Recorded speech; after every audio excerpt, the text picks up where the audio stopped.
Adam Davis. He's here all evening, ladies and gentlemen. I'm out in the reception area and I found some real life politicians, and frankly, they need feeding at this point in the evening.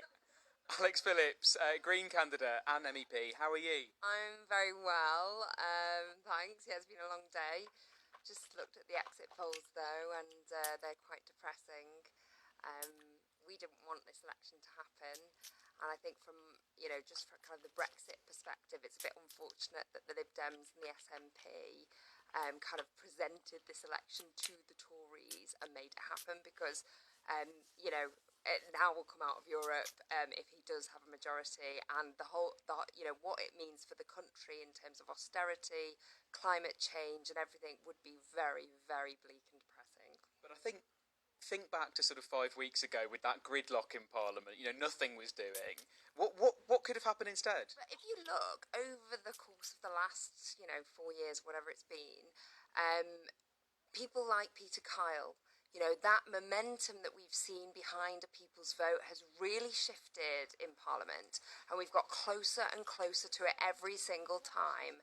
I think this was the wrong time to do it. If we were going to have an election sometime in the future, then it should be in the middle of winter, just because people are fed up. Well, please don't be fed up. Have a mince pie. But I can see not a great night, and I mean for any party other than the Conservatives by the look of things.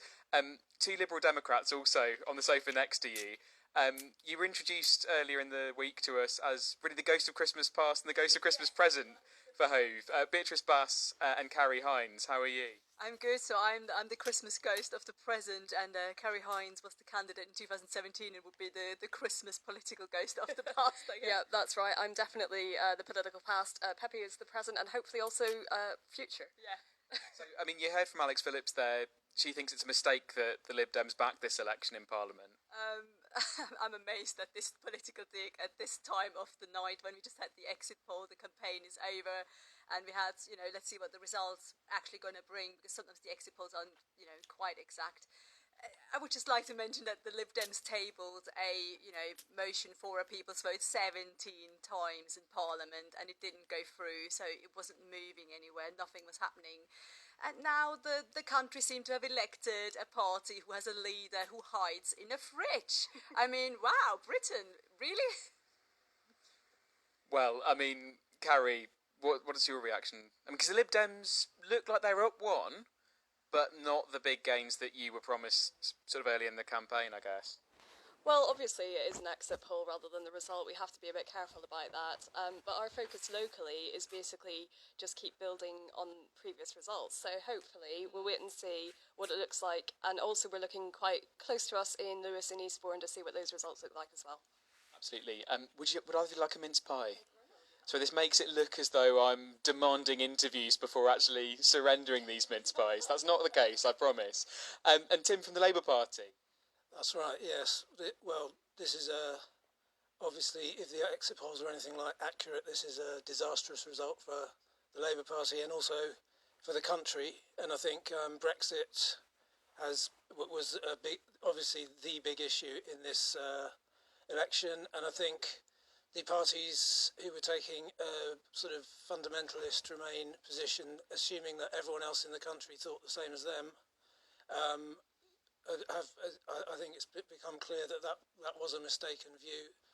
Labour tried to plot a course that was more realistic, that accepted there were good and bad things about the EU, but unfortunately we were squeezed from extreme positions on both sides. The truth, you were squeezed by everybody, because there's basically nobody in this country who sits on the fence on Brexit. You're either a Remainer or you're a Leaver, and your position didn't appeal to any of them. Well, I don't think that's true. I think what we were trying to do was, we weren't trying to sit on the fence, we were trying to break down an artificial fence. I mean, there are a lot of different relationships we can have with the EU. I mean, the Green Party policy document, for example, says that the EU should be made up of a whole range of collections of states that interact in different ways, something which wasn't in evidence in their sort of one-dimensional campaigning in this election, nor that of the Lib Dems. But I mean, both of them have seen the result, which is a total victory of the forces of Brexit, as they would see it, and of the forces of conservatism, as we would see it, if these exit polls are anything close to accurate. We'll take a mince pie. It's some consolation, hopefully. Probably not very much, I guess, if the exit poll turns out to be real. Chelsea, take one as well, definitely. I was promised mulled wine, but no chance. Well, our producers are scurrying there over by the microwave.